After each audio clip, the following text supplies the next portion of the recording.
मुंबईत ईस्टर्न फ्रीवेवर ओव्हरलोडमुळे टॅक्सीचा भीषण अपघात झालाय। विशेष म्हणजे एका छोट्याशा काळ्या पिवळ्या टॅक्सीमध्ये तब्बल 9 जण कोंबून भरले होते। त्यामुळे वाडी बंदरजवळ गाडी वळवताना टॅक्सी चालकाचा गाडीवरचा ताबा सुटला आणि टॅक्सी रस्ता दुभाजकावर जाऊन धडकली। त्यामुळे 9 प्रवाशांपैकी 6 जण जागीच ठार झालेत तर 3 जण जखमी आहेत। हे सगळे प्रवासी मुंबादेवीच्या दर्शनाला जात असताना ही दुर्घटना घडली आहे। ईस्टर्न फ्रीवेवर ॲक्सिडेंट झाला आणि सँट्रो गाडी होती। सँट्रो गाडीमध्ये 9 लोक बसले होते। ही सर्व सुरत येथील रहिवासी असून ते मुंबादेवीचं दर्शन घेऊन परत निघाले होते।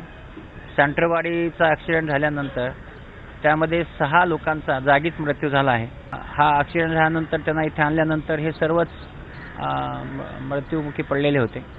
तर त्या तिघावर उपचार चालू असून त्यामध्ये एक जणांची जी तब्येत आहे त्याची आम्ही काळजी घेत आहोत। या दुर्घटनेमध्ये कोणाकोणाचे बळी गेलेत आपण एक नजर टाकूयात।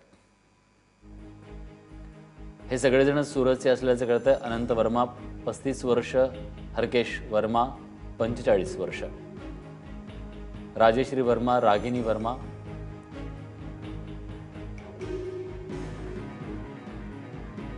आशा वर्मा, राजकुमार वर्मा हा 8 वर्षाचा मुलगा, हे सगळेजण यात मृत्युमुखी पडले।